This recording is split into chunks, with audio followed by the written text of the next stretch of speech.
3 here on Beyond the Cage, presented by Fight Chicks. Inside of round number 3, brought to you by our good friends at MMAforlife.ca. Give them a follow on Twitter at _MMA for Life.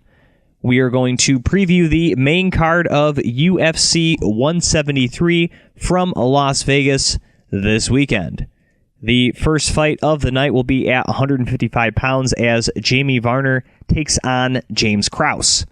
Looking at Varner, he is 3-4 in the UFC. He is currently riding a 2-fight losing streak. His last fight was a loss to Abel Trujillo back at UFC 169, and 11 of his 21 career victories are by submission.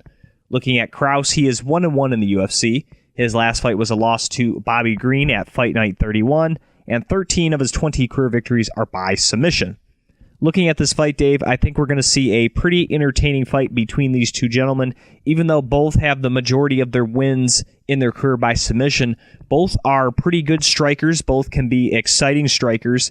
And I think the difference of this fight will be, one, will Jamie Varner look to push the wrestling game and maybe try to beat Krause that way, which I think is an area you can exploit against James Krause. And two, if he stays standing, will he be able to get on the inside of James Krause, who will be the taller and rangier fighter? And I really think those are going to be the key aspects of this fight. And I really think both guys have a chance to win this fight.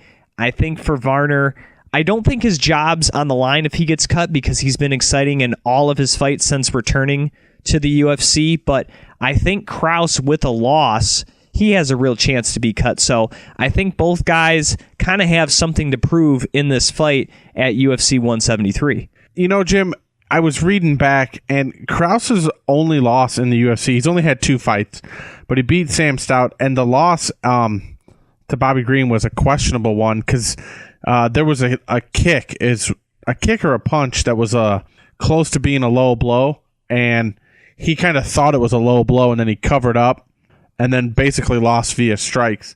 So I'm not sure if necessarily a loss gets rid of James Krause, but I do think that James Krause in this fight is going to come out with something to prove. Prior to that loss back in November, he was on a 8-fight win streak. So this guy knows how to win, and I think somebody like a Jamie Varner is a perfect matchup for him, because Jamie Varner is going to bring the fight into the octagon. So for somebody like James Krause, where we don't know what does a loss hold for him, somebody like a Jamie Varner is going to bring out the best in both guys, and that probably bodes well for him. Moving on to the next fight of the evening, it will be at 135 pounds as Take Mizugaki will take on Francisco Rivera. Looking at Mizugaki, he is 6-2 in the UFC. He is currently riding a 4-fight winning streak. His last fight was a victory over Nam Phan at Fight Night 33, and 13 of his 19 career victories are by decision. Looking at Rivera, he is 3-1 with a no contest in the UFC. He has won 5 of his last 6 fights. His last fight was a victory over George Roop at Fight Night 31, and 7 of his 10 career victories are by knockout. This one's kind of plain and simple, Dave. If it stays standing, I think Rivera has a very real chance to knock out Mizugaki. But if it goes to the ground, we know Mizugaki can have a very suffocating top game and can hold you for a full 15 minutes. And if you're Rivera, you got to stop the takedown and keep this thing standing. Now, Mizugaki does have good stand-up. I mean, he stand up with Nam Phan, who we know has good stand-up, and he dominated Nam Phan in his last fight. Now, he, of course, did mix in some wrestling, but I think the difference is Rivera throws with reckless abandon, whereas Nam kind of keeps everything tight, doesn't really use too much power, tries to throw the punches and bunches. But Rivera, this guy is swinging for the fences on a lot of different punches. And for Mizugaki, maybe he doesn't want to entertain that route. Maybe he really doesn't want to stand up, because I think you're just kind of playing into Rivera's hands, and I think we're going to see old vintage Mizugaki and him go back to his grappling prowess in this one. To your point, Francisco Rivera is always trying to hit a home run whenever he throws strikes. And hey, if you're Mizugaki, you got to think to yourself, I was supposed to fight TJ Dillashaw on this card, and they took him and put him in a title shot. So, a win for Mizugaki's got to move him pretty high up. If, the guy if you do your MMA math, maybe Mizugaki comes out with a little bit of a chip on his shoulder. I don't know. But like you said, to keep it simple, Mizugaki gets his fight to the ground. I think it's his to win. If he gets caught, it might be a quick night. The next fight of the evening will be in the welterweight division as Robbie Lawler will take on Jake Ellenberger. Looking at Lawler, he is 6-4 in the UFC. His last fight was a loss for the vacant welterweight title to Johnny Hendricks at UFC 171, and 18 of his 22 career victories are by knockout.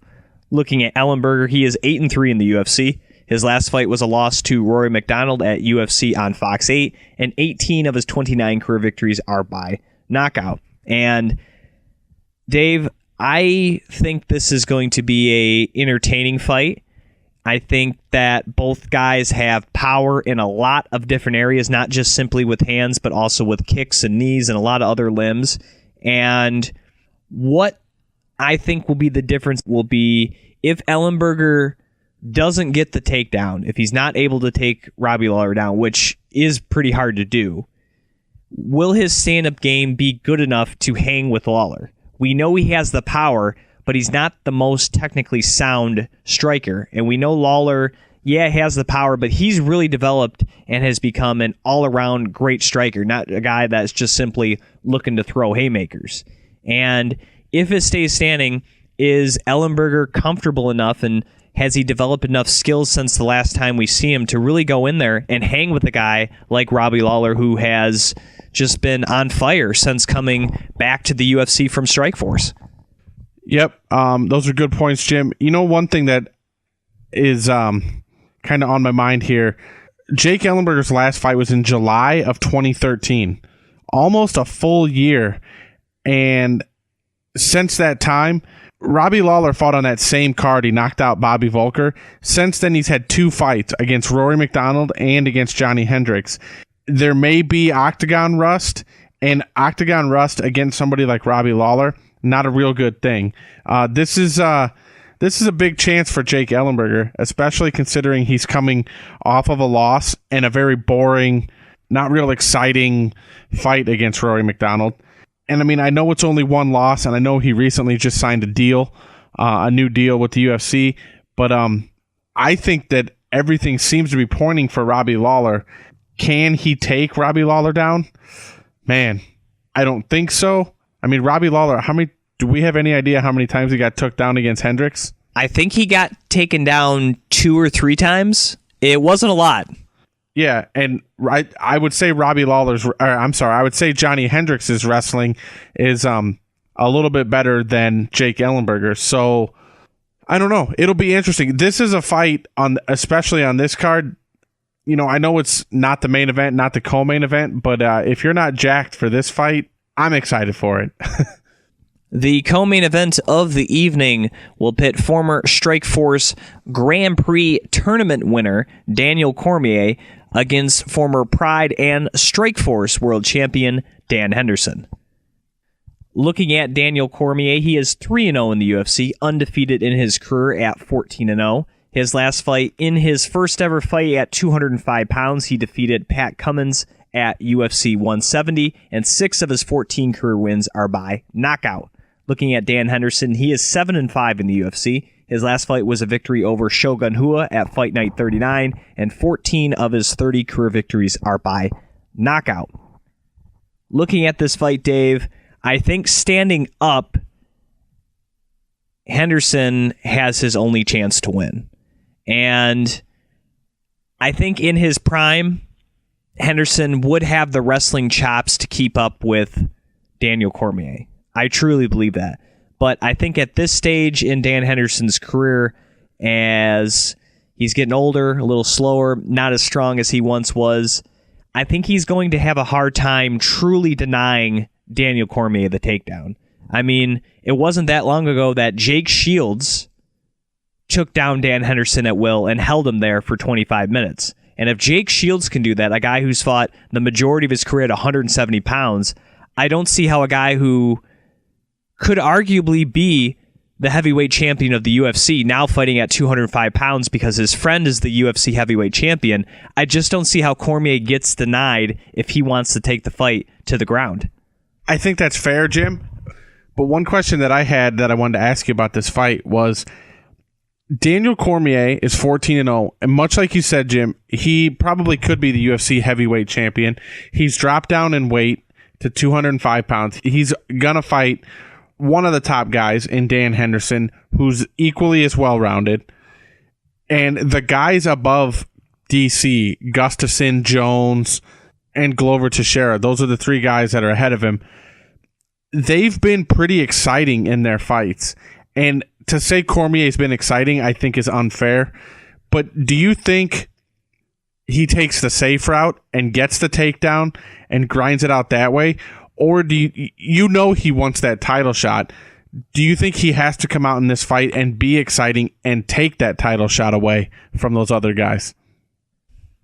I think he may do what he kind of did against Roy Nelson. Maybe try to secure the first two rounds, kind of mix up the threat of the takedown with the stand-up, maybe use some of the clinch game, and then maybe kind of go for it in the third round. I maybe see him try somewhat of that attack. I don't think he goes in there standing with Henderson from the start, because that's when Henderson's going to be at his most potent and his best chance to knock you out with either of his two hands.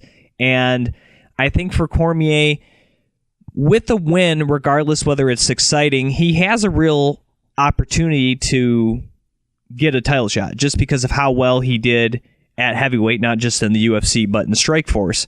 And I really think unless it's completely god-awful, that's the only way he doesn't get a title shot. I think it's just mainly because he's a new contender for John Jones. I mean, all the other guys so far have taken on John Jones and they have lost. And Daniel Cormier is the only guy that hasn't taken him on yet, and it presents a new and interesting challenge. And I think he gets that opportunity to fight for the title because everyone else has already gotten the opportunity and has failed. Hey, Jim, before we move on to the 5-round world title main event, when you see a fight like this where Cormier could get himself a title shot with a victory, do you wish that the UFC could change it and make these 5-round fights when you know it leads into something big like a title shot? And see, that's the whole reason I do not like the 5-round main events, because it's putting more importance on some fights as opposed to others. A number one contenders fight or a fight that's a main event on any other card, you can make a case that that should be a 5-round fight. But in this case, it's a 3-round fight because they wanted to booster up the pay-per-view. So when you look at this fight, and let's say Daniel Cormier wins a 3-round decision, but then somebody else in the division wins a 5-round like main event decision, how do you weigh those victories? And I think that's the problem the UFC has created by having every main event be a 5-round fight, because you could go, this could be a great 5-round fight, but you're putting it as a co-main event, and now you kind of lose that opportunity. And that's why I never really liked that decision in the first place. I know we're opening up another can of worms. I'm going a little bit off a tangent, but I do agree with you. That would have been a great 5-round main event for like a Fox card or a Fight Night card. I agree with my point, of course, but it's one of those where then you kind of get into a slippery slope, because yeah, this fight will get you into number one contendership. Probably either one of them with a victory, to be honest, can get you pretty close. But then how about like the Matt Brown Eric Silva fight? I know it was the main event, but what if that was a co-main event? The winner of that fight could argue that they're going to take that next big step. Why not give them 5 rounds? You know, it opens up a pretty big can of worms, but I think we're onto something here, Jim.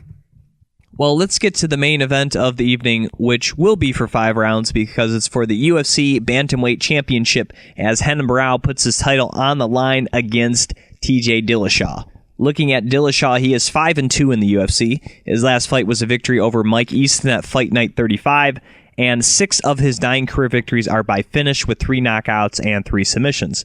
Looking at Renan Barão, he is 7-0 in the UFC. He has won 34 of his last 35 fights, including 22 in a row. His last fight was a victory to once again defend his bantamweight championship as he defeated Uriah Faber at UFC 169, and 14 of his 34 career victories are by submission.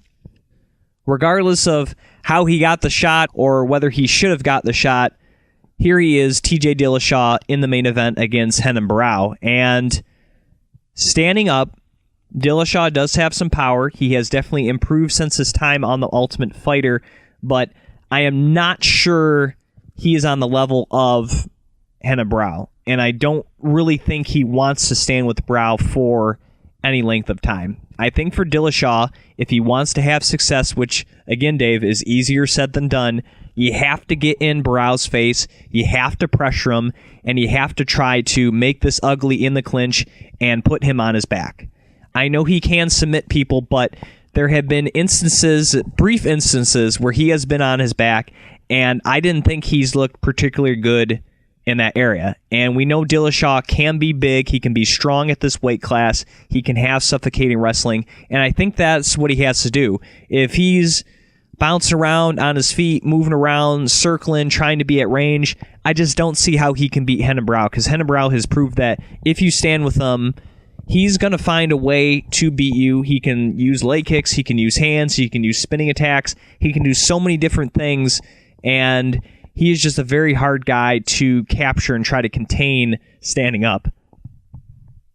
Renan Barão, I don't know where you want to take this fight if you're Dillashaw. 32 victories for Renan Barão, 14 of them by submission, so the ground wouldn't be a very nice place to be. 8 by knockout, not a nice place to be, and 10 by decisions. So you know he can last all 3 to 5 rounds. But to me, I think Renan Barão was just a little too well-rounded for Dillashaw. I think Dillashaw has the ability to become a champion in the future. I really don't think that he's quite on the level of Renan Barão right now. And to that point, I don't think there's very many people in the bantamweight division that are on his level right now. With that said, Dave, let's get to picks. Let's cue the pride music. The first fight of the evening will be at 155 pounds as Jamie Varner takes on James Krause. I think this is going to be a close fight, Dave, but I'm going to go with the former WEC champ in Varner to win this one. Yeah, I'm going to take Jamie Varner as well. The next fight of the evening will be in the bantamweight division as Take Mizugaki will take on Francisco Rivera. I think Mizugaki's wrestling will be enough, so give me the man from Japan to win this one. I'm going to take Francisco Rivera, and just throwing it out there, he was on the 2012 All Violence first team from Sherdog and the 2013 All Violence third team from Sherdog. So we got a violent guy here, and I think that's how it's going to end. At welterweight, Robbie Lawler will take on Jake Ellenberger. I think we have a chance to see a very good fight that may end devastating for either gentleman, but I'm going to go with the more polished stand-up skills of the ruthless one, Robbie Lawler, to win. I am going to take the more active fighter and pick Robbie Lawler for the victory. The co-main event of the evening will be at 205 pounds as DC Daniel Cormier will take on Dan Henderson. Henderson does have a chance to win, but I think DC, with his size and ability at this stage of his career, is going to be hard for Henderson to overcome, so give me Cormier. Jim, I'm going to go out on a limb here, and I'm going to pick the 1990 Amateur Wrestling News Freshman All-American, and that is Dan Hendo Henderson for the victory. The main event of the evening will be for the UFC Bantamweight Championship as Renan Barão takes on TJ Dillashaw. Like you said, Dave, I think Dillashaw is good, has a chance to be a champion someday in this division, but I don't think it's right now, and I don't think it's against Renan Barão, so give me the Brazilian to win. I will take the Brazilian to remain on his incredible streak. Renan Barão is my pick. Thank you for listening to another edition of the Beyond the Cage podcast with Jim Gramm and Dave Sadler.